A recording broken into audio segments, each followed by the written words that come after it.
행복한 안식일에 우리 모두 새해 복 많이 받으시기를 간절히 바라겠습니다. 방금 찬미를 부르면서 그런 생각 혹시 드시지 않으셨습니까? 새해 첫 안식일에 하나님께 드리기 가장 좋은 찬양이 아니었나. 아버지, 당신의 마음이 바로 나의 마음이 되고 하나님이 바라보시는 곳에 내 눈이 있고 주님이 가시길 원하시는 그곳에 내 발이 향하는 이 찬양의 가사가 올해 우리 여러분과 제가 삶으로 하나님께 드리는 축복이 되기를 간절히 소망합니다. 저희 오늘 시작하면서 우리 잠깐 환영해 드릴 분이 있습니다. 여러분 여기 보시면 우리 박봉건 집사님하고 곽유림 우리 집사님 두 분 계신데 우리 먼저 박수로 한번 환영해 주시면 감사하겠습니다.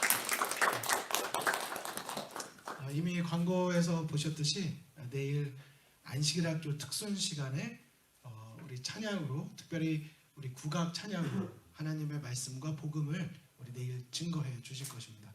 우리 많이 기대가 되고 또 멀리서 오셔서 신차도 많이 힘드실 텐데 우리 그래도 은혜롭게 또 귀한 찬양 해주실 때 우리 모두가 또 은혜 나누셨으면 정말 좋겠습니다. 사실 내일이 첫 안식일이라고 생각하지만 바로 지금이 첫 안식일입니다. 오늘 이 시간부터 시작되는 첫 안식일에 우리 새해 첫 안식일에 사실 여러 가지 기도와 또 고민을 하던 중에 지난 마지막 설교의 제목이 여전히 우리에게 소망이 있는 이유였습니다. 그때 성도님들과 함께 나누고자 했던 그 마음의 그 바람은 또 기도는 연말이 되고 우리가 하나님 앞에 한 해를 돌아보면서 선다고 했을 때 우리에게 과연 소망이 있는가 절망이 있는가. 중요한 건 우리의 시선에 달려 있고 우리의 시선은 예수 그리스도께 온전히 향해져야 한다는 것을 말씀으로 이제 증거를 했었습니다.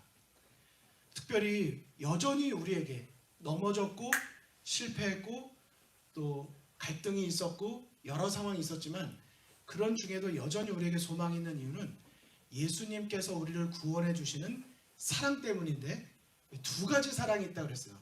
첫째는 조건 없이 우리를 구원해 주시는 자기 희생적 사랑이고 두 번째는 내가 구원했으니 너희를 대속해 줬으니 너희가 이제 잘 살아라 이게 아니라 끝까지 붙드시는 영원한 사랑에 우리의 소망이 있다고 말씀을 드렸습니다.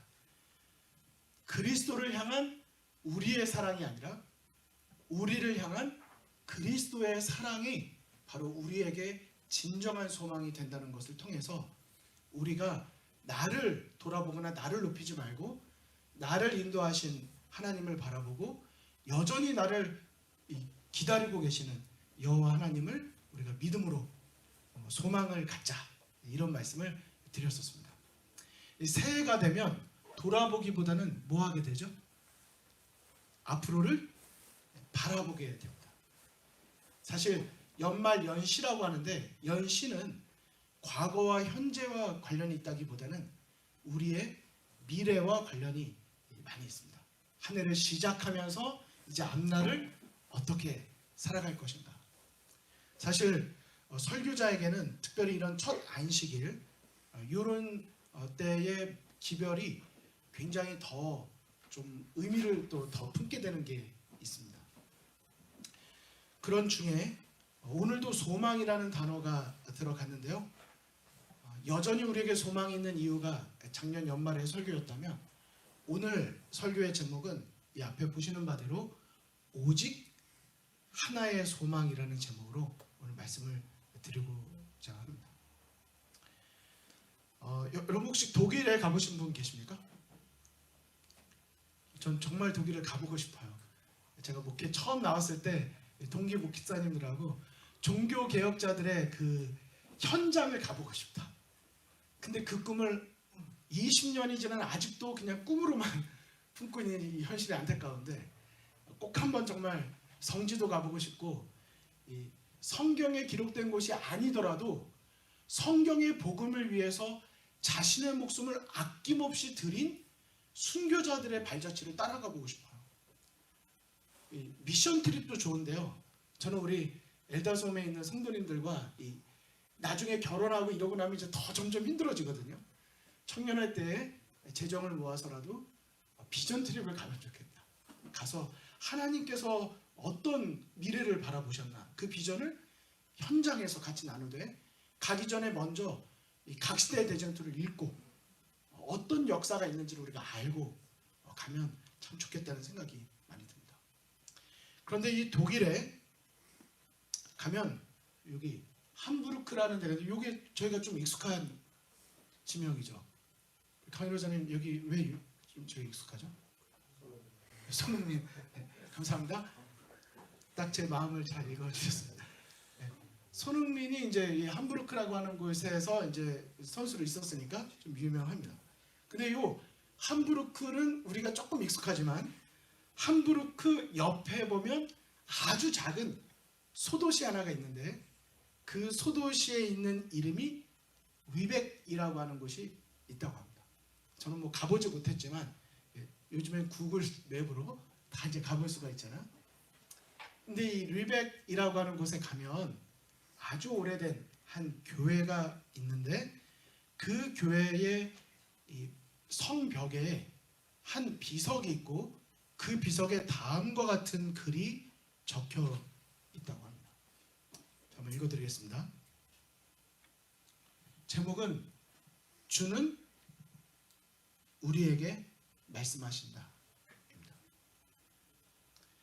너희는 나를 주라 부르면서도 따르지 않고 너희는 나를 빛이라 부르면서 우러러보지 않고 너희는 나를 길이라 부르면서 따라 걷지 않고 너희는 나를 삶이라 부르면서 의지하지 않고 너희는 나를 슬기라 부르면서 배우지 않고 너희는 나를 깨끗하다 부르면서 사랑하지 않고 너희는 나를 부하다 부르면서 내게 구하지 않고 너희는 나를 어질다 부르면서 오지는 않고 너희는 나를 존귀하다 부르면서 섬기지 않고 너희는 나를 강하다 부르면서 존경하지 않고 너희는 나를 의롭다 하면서 두려워하지 않으니 그런즉 너희를 꾸짖을 때에 나를 탓하지 말라.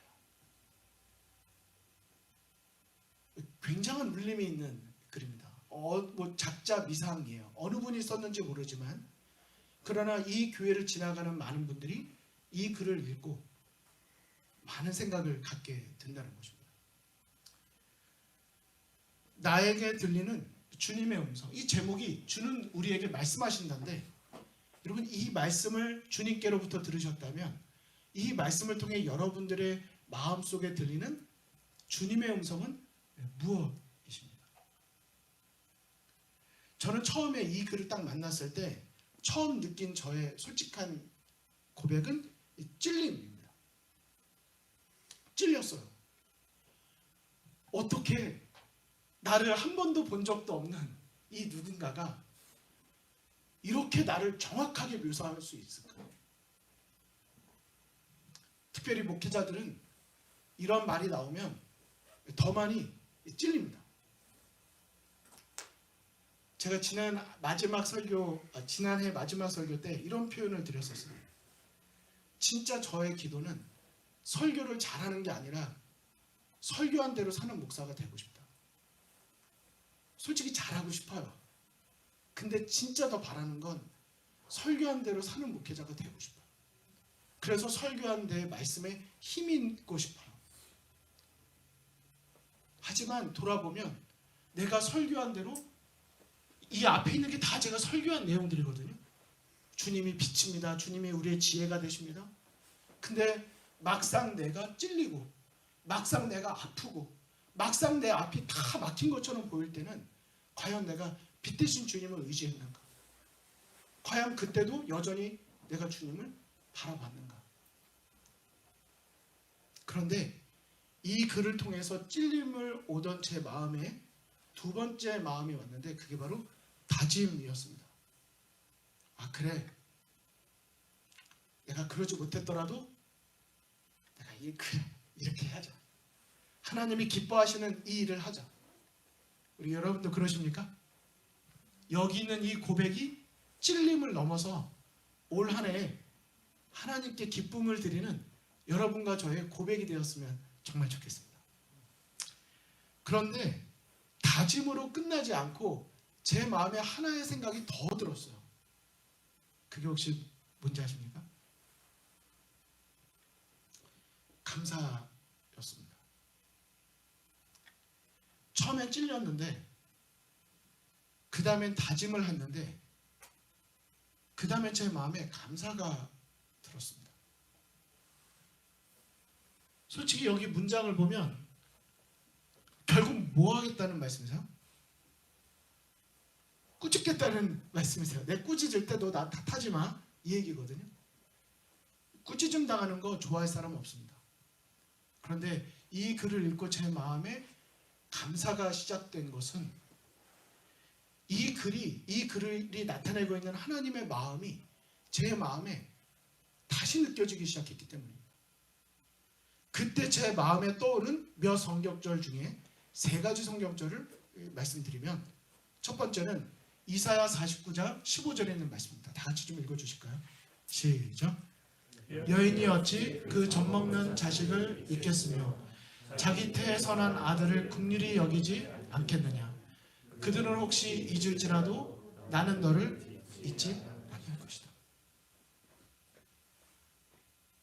나를 빛이라고 말했고 그렇게 고백했고 다짐했고 약속했지만 실제 그렇지 않았던 자들을 향해서 너 실망이야 하고 끝내시는 게 아니라 뭐 하시겠다는 거예요? 꾸짖으시겠다는 겁니다. 그 이유와 목적이 무엇입니까? 나는 너를 잊지 않겠다는 거예요. 나는 너를 놓지 않겠다는 것입니다.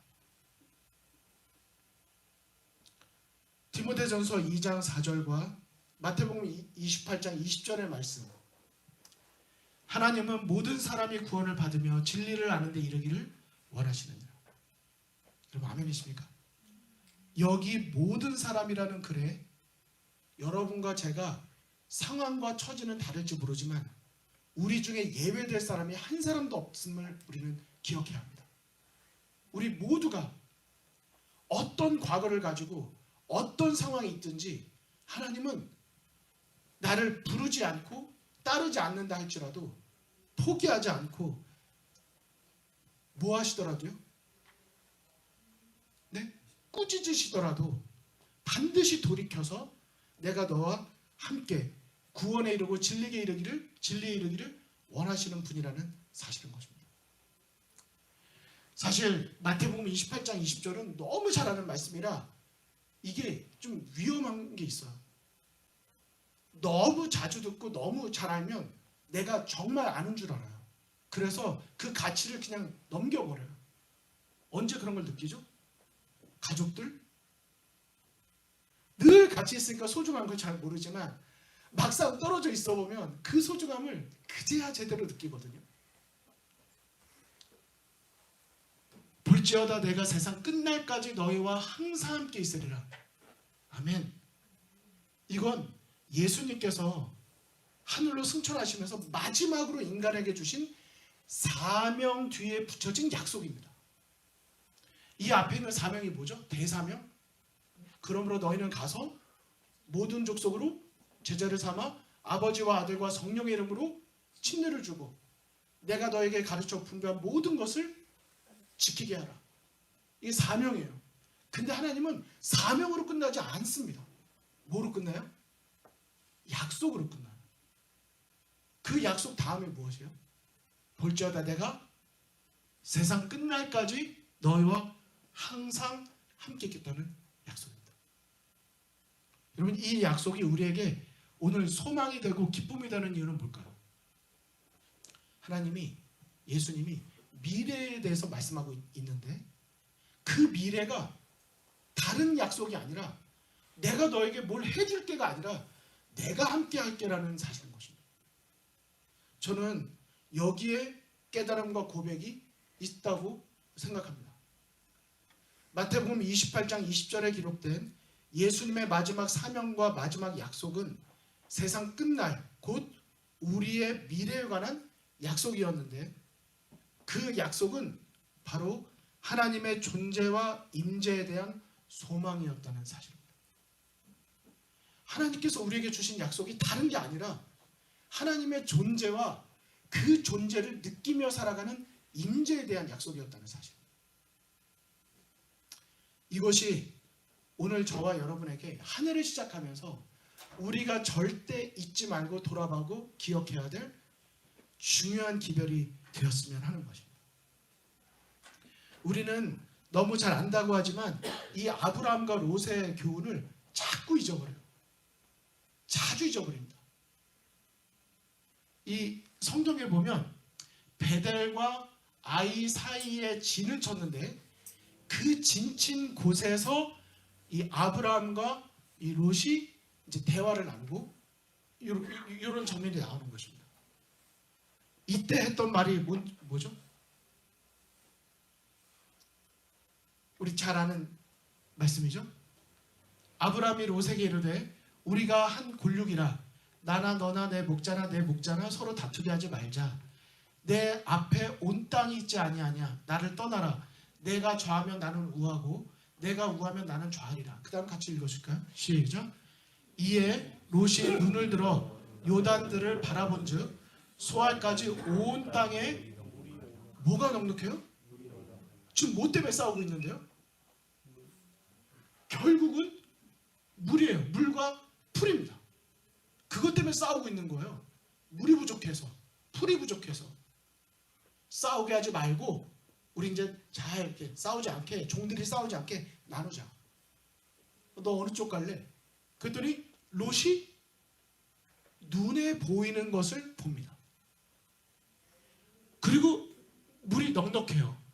여호와께서 소돔과 고모라를 멸하시기 전이었는고로 여호와의 동산 같고 애굽 땅 같았습니다.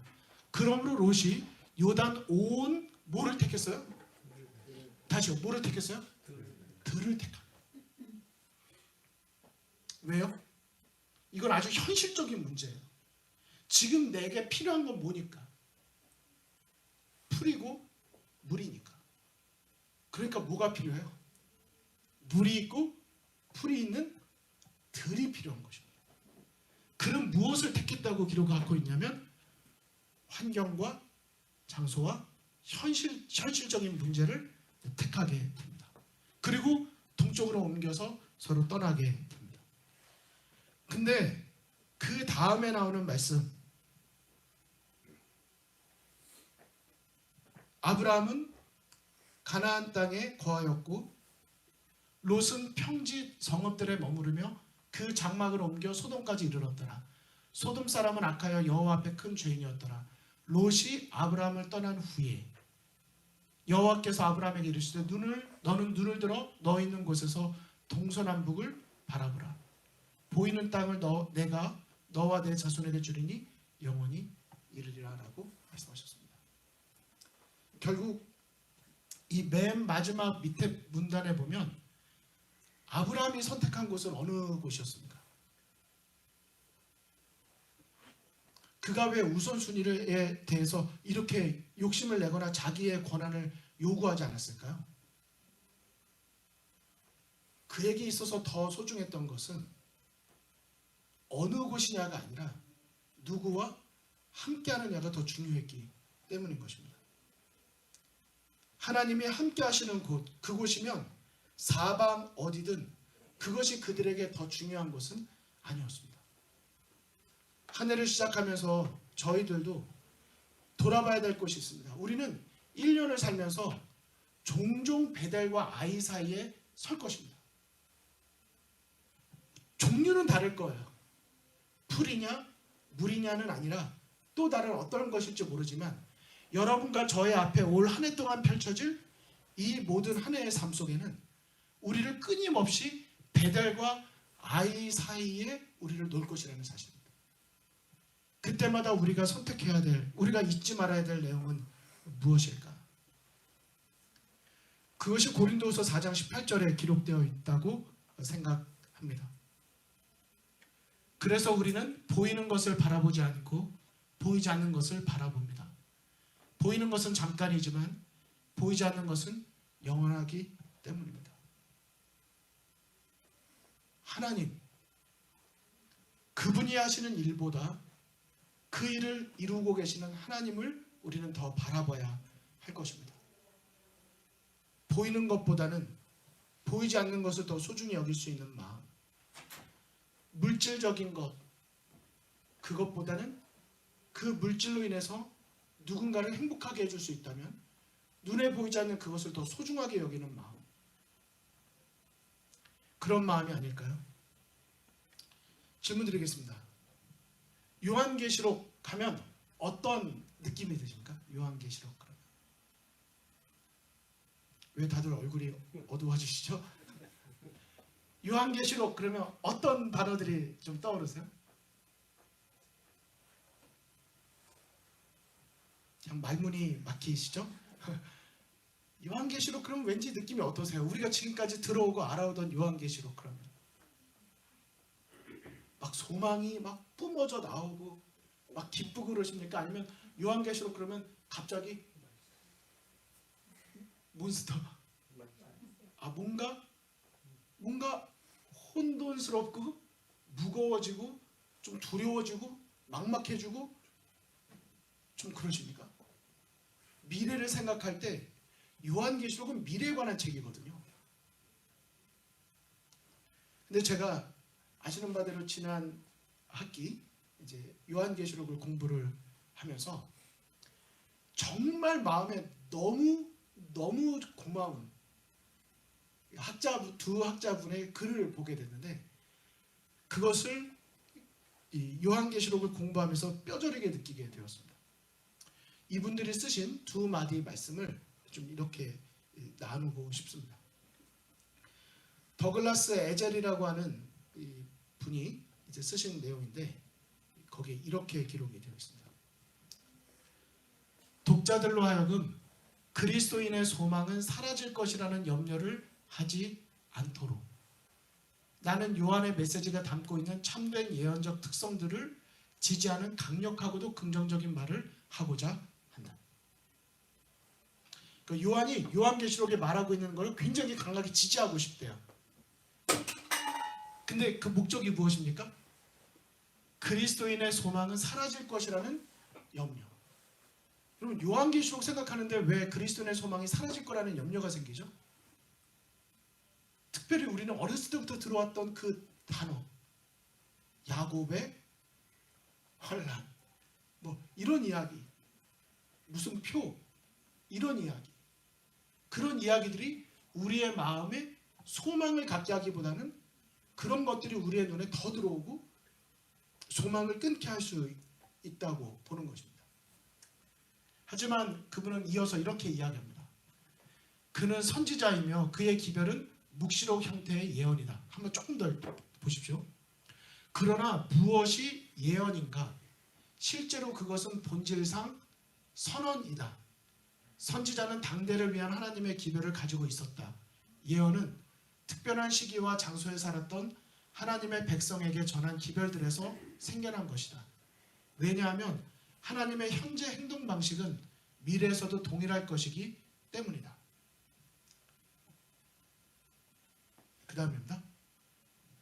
선지자가 나누고자 했던 지배적이고 결정적인 기별은 미래가 아니라 미래를 붙들고 계시는 하나님이었다. 이것이 진정한 예언이다. 여러분, 지금 읽어드린 이 문장이 마음에 와 닿으십니까? 예언에서 말하고 있는 미래는 우리에게 미래를 말하려고 이것이 적혀 있는 것이 아니라 이 미래를 여전히 과거와 같이 앞으로도 붙들고 계시는 하나님을 증거하기 위해서 예언이 있다는 사실입니다. 여러분 보십시오. 앞으로 일어날 사건들을 미리 아는 것하고, 우린 이런 거에 관심이 많잖아요. 뭐 점치는 거, 운세, 뭐 이런 거에 관심이 많잖아. 그러나 미래에 어떤 일이 일어날 것인가가 아니라 미래에 어떤 일이 일어날지 모르나 그 일들 역시도 붙들고 계시는 하나님을 소개하기 위해서 요한계시록이 쓰여졌다고 하는 사실인 것입니다. 그 밑에 이렇게 쓰여 있습니다. 요한은 시련을 당하고 있는 하나님의 백성에게 그분의 확실한 말씀을 전하였다. 종말과 관련하여 그의 시대를 위한 하나님의 계시를 이해한 요한은 미래 화폭 위에 큰 붓으로 그렸다. 요한은 자신의 시대를 마치 종말에 바짝 붙은 것으로 보았다. 하나님의 인내와 오래 참으심이 없었다면 아마도 그렇게 되었을 것이다. 요한은 우리가 위기를 당면할 때 하나님께서 행하시는 것처럼 종말에도 그렇게 하실 것이라고 하였다. 왜냐하면 그분은 어제나 오늘이나 영원토록 동일하시기 때문이다. 요한 당대에 어떤 상황에서 하나님이 어떻게 지켜오셨는지를 우리가 본다면 과거와 어제와 오늘과 내일 동일하신 하나님이 그 모든 것들을 계속해서 이어주신다고 하는 믿음인 것입니다. 랑코 스테파노비치 교수님이 방금 읽어드린 이 내용을 좀 다른 그분의 표현으로 이렇게 표현을 하였습니다. 이런 내용들은 저희가 정말 마음에 한 번쯤은 깊이 읽고 간직했으면 좋겠습니다. 그럼 도움이 되리라 생각합니다. 요한계시록에 대해서 정리하시면서 이렇게 쓰셨어요. 요한계시록은 마지막 사건들에 대한 정보를 제공하여 미래에 대한 독자들의 무엇을요?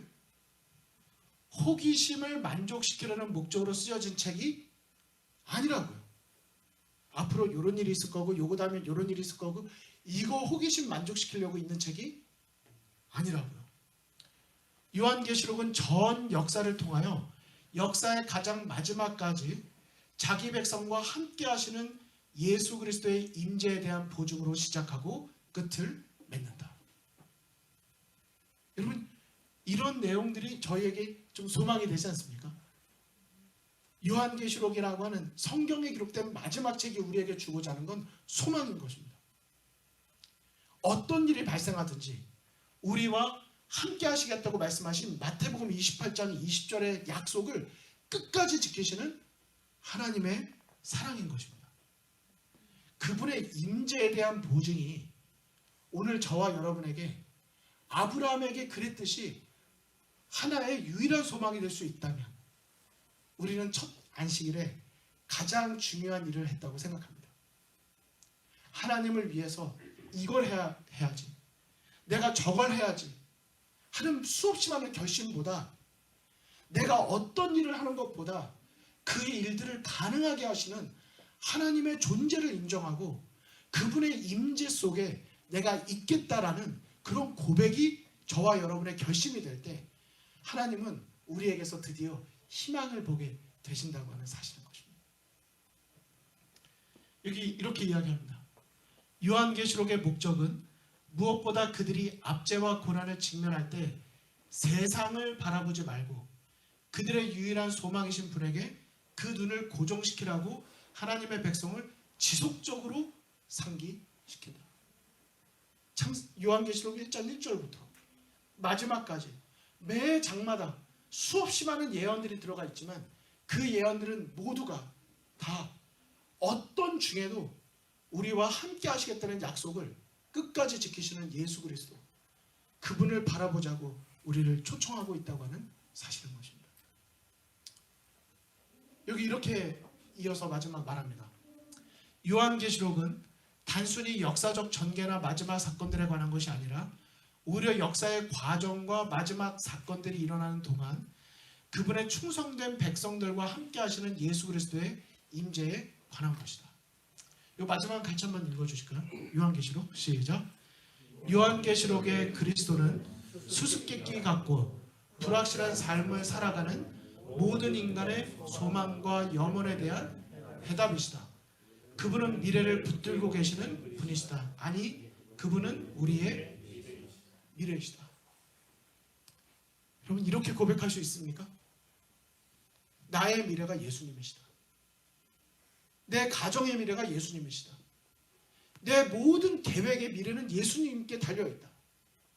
내가 운영하는 병원, 내가 하고 있는 직장의 미래는 예수 그리스도께 달려있다. 내가 현재 그리고 미래, 과거 십자가만이 아니라 십자가의 사랑은 끊어지지 않는 줄로 우리를 묶어서 나의 미래를 이끌고 있다. 그러므로 내가 미래에 대해서 두려워할 것은 무엇인가? 하나님이 내 미래를 끝까지 책임져 주실 수 있다면 어쩌면 우리가 오늘 염려하는 수없이 많은 염려는 다 사라지게 될 것입니다. 사실 이게 말이 쉽지 이게 참 고민이고 숙제입니다. 그러나 저도 마음속으로 끝없이 기도합니다. 하나님, 제게 믿음을 주셔서 염려를 하지 않게 도와주시고 염려보다는 하나님을 더 기대하게 해주시고 나의 기도는 내가 원하는 걸 이루어달라는 기도가 아니라 하나님과 함께 할 수 있는 그리스도인이 될 수 있도록 하나님께 그것을 간구하는 것입니다.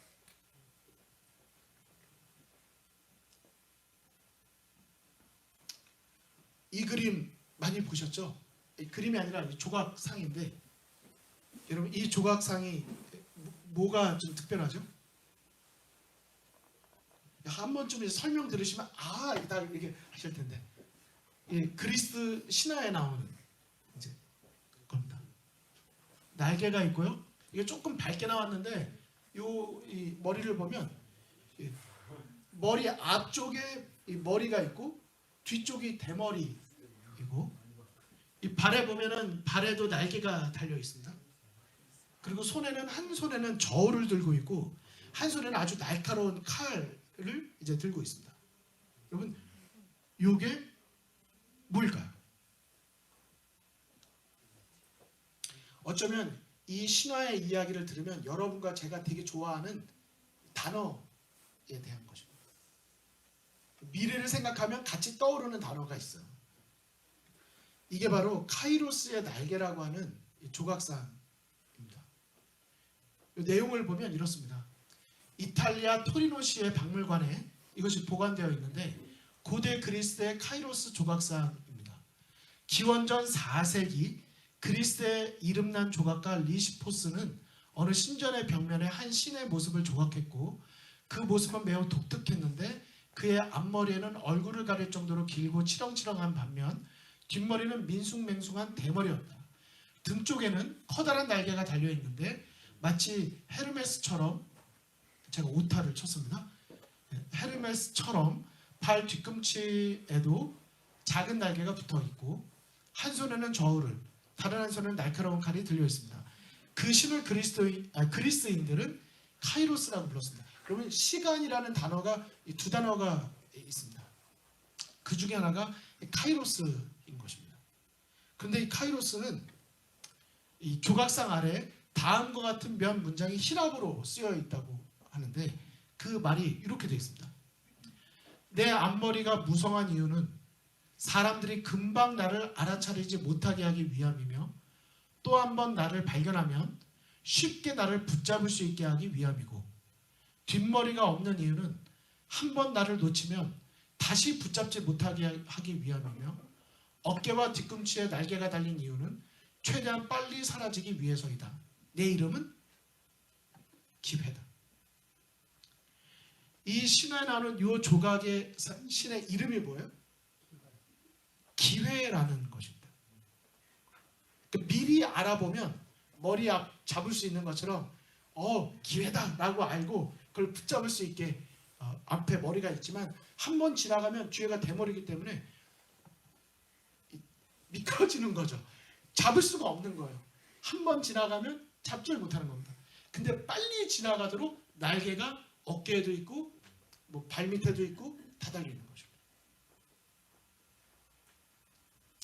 여러분, 이 신화에 대한 이야기를 들으면 교훈이 있어요. 교훈이 무엇입니까? 그래, 기회가 중요해. 기회를 놓치지 맙시다. 이제 이렇게 되는 거예요. 저도 이 예화를 전도사 때도, 학생 전도사 때도 이제 10대에 있는 청소년들에게 이 비유를 말하면서 이 젊음, 이 청소년기에는 앞으로 기회가 많다. 이걸 놓치면 안 된다. 많은 걸 도전하고 많은 걸 시도하자. 이런 얘기를 했었어요. 근데 최근에는 또 이 말씀을 준비하면서 저는 이 예화가 교훈이 저에겐 또 다른 하나의 기별로 다가왔습니다. 기회를 잡자고 하는 것은 여기서 우리의 노력에 초점이 맞춰지게 됩니다. 물론 우리의 노력도 중요하지만 우리가 기억해야 될 아주 중요한 말씀이 있습니다. 제가 이제 교회 오다가 이건 검색한 건데 제가 늘 마음속에 품고 있는 건데 제가 어디 있었나 이게 헷갈려가지고 부조화 선지자 223쪽에 있는 말씀이거든요. 여러 말씀들이 있지만 한 문장만 읽어드리겠습니다. 기회는 하나님께서 주시지만 성공은 그 기회를 사용하는 데 달려있다. 어떤 사람에게는 기회가 주어지고 그냥 기회는 운 좋으면 그런 기회가 오고 그런 것이 아닙니다. 하나님은 아시는 바대로 사랑의 하나님, 공의로운 하나님입니다. 차별이 없어요. 그분은 우리 모두에게 기회를 주십니다. 모든 사람이 구원에 이룰 수 있도록, 모든 사람이 진리를 알 수 있도록, 모든 사람이 하나님을 만날 수 있도록, 모든 사람들이 성령의 감동으로 변화될 수 있도록 하나님은 모든 사람에게 먼저 다가오시고 기회를 주십니다. 아담도 죄 짓기 전에 하나님이 찾아오셨지만 죄 지은 다음에도 하나님은 변함없이 먼저 찾아오셔서 이름을 부르신 분이 우리의 하나님이십니다. 하나님은 우리 모두에게 언제나 기회를 주십니다. 중요한 것은 그 기회를 어떻게 사용하느냐가 중요한 것입니다. 저는 올 1년 또 한 해를 바라보고 생각하면서 말씀드리고 싶어요.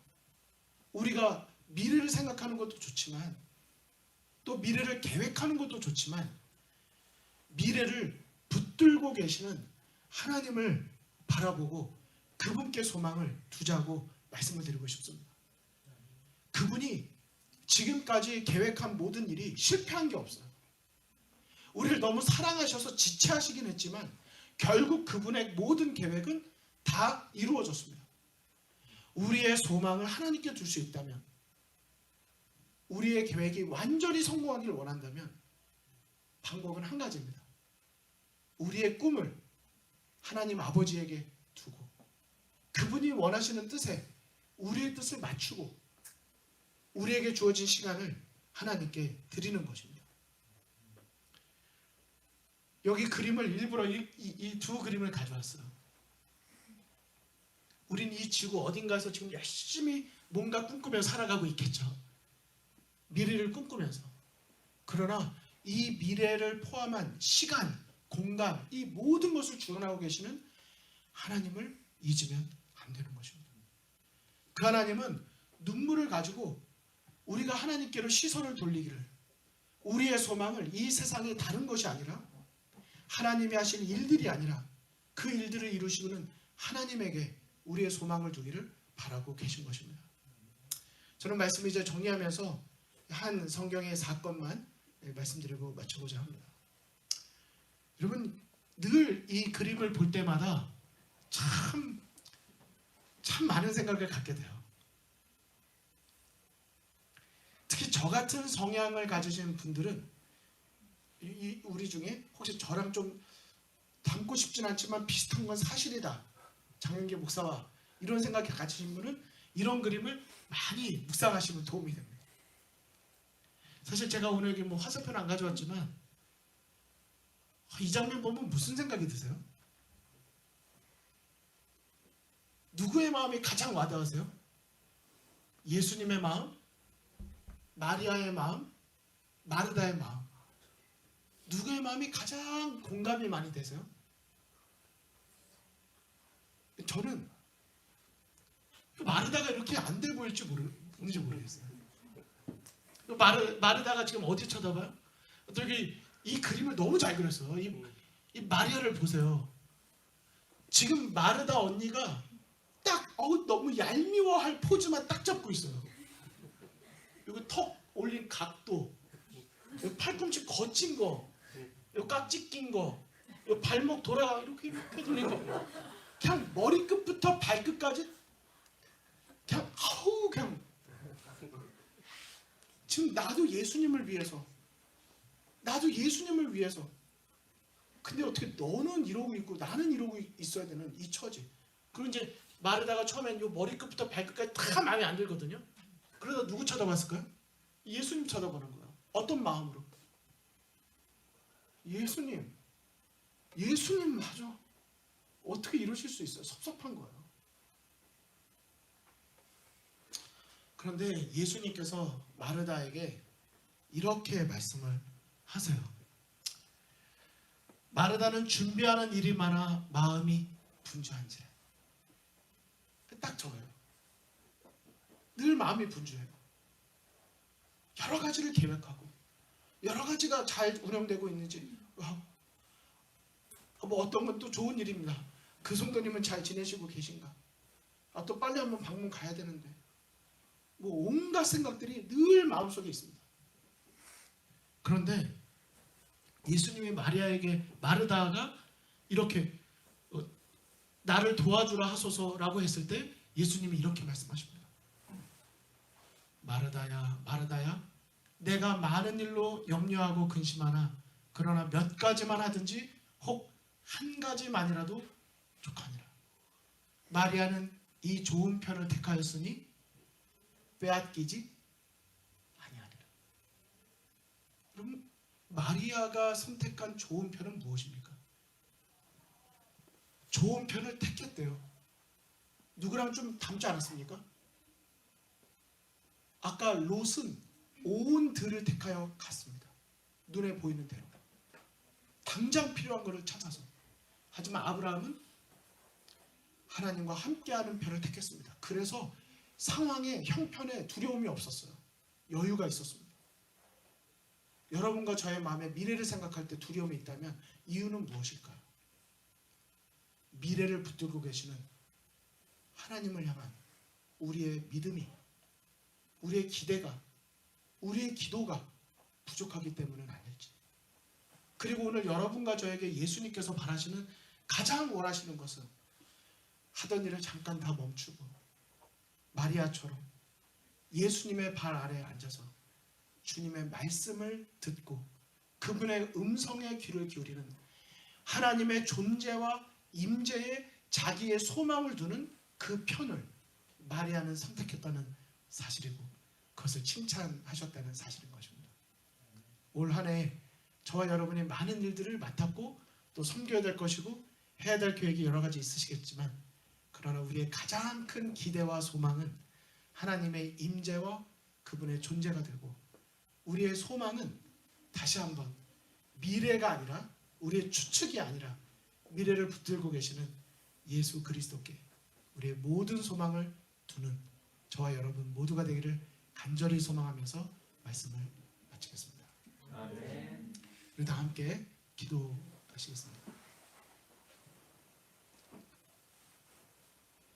기회는 하나님께서 주시지만 성공은 그 기회를 사용하는 데 달려있다. 아버지 하나님, 우리가 거절하지만 않는다면, 우리가 영적으로 분별할 수만 있다면, 우리가 하나님의 말씀으로, 진리로, 생명으로, 우리가 성령의 역사로 하나님의 뜻을 분별할 수만 있다면 매일같이 날마다 우리 앞에 펼쳐지는 수없이 많은 기회들을 볼 수 있을 것입니다. 회개할 수 있는 기회, 전도할 수 있는 기회, 또 하나님의 사랑을 발견할 수 있는 기회, 낙담 중에도 다시 일어설 수 있는 소망의 기회, 관계가 회복될 수 있는 기회, 상처난 마음이 치유될 수 있는 기회. 하나님은 어제나 오늘이나 영원토록 동일하게 우리에게 다가오셔서 치유하고 회복하기를 원하시는 분이심을 잊지 않도록 인도하여 주시옵소서. 우리가 하나하나의 그 일들에 초점을 맞추지 않게 도와주시고 그 일들을 이루어 가시는 하나님을 우리의 유일한 소망으로 모실 수 있도록 인도하여 주시옵소서. 미래를 생각할 때마다 우리의 마음이 염려로 찰 것이 아니라 미래를 생각할 때마다 미래를 붙들고 계시는 하나님을 바라볼 수 있도록 인도하여 주시옵소서. 그 일을 위하여 다시 한번 마리아처럼 우리가 시간을 구별하고 마음을 잘 지켜서 하나님의 말씀 앞에 우리의 무릎 꿇게 도와주시고 하나님의 음성을 듣기 위해 기도하게 하시며 올 한 해는 환경과 상황의 지배를 받지 아니하고 그 모든 것을 지배하고 계시는 하나님과 동행하는 것이 우리에게 가장 큰 기쁨이 될 수 있도록 인도하여 주시옵소서. 오늘은 하나님께 간구의 기도를 드리지만 오늘 이 동일한 주제를 가지고 올 한 해가 맞춰질 때에는 하나님께 감사의 기도를 드릴 수 있도록 축복하여 주시옵소서. 이 모든 말씀 예수 그리스도 이름으로 간절히 기도드리옵나이다. 아멘. 아멘.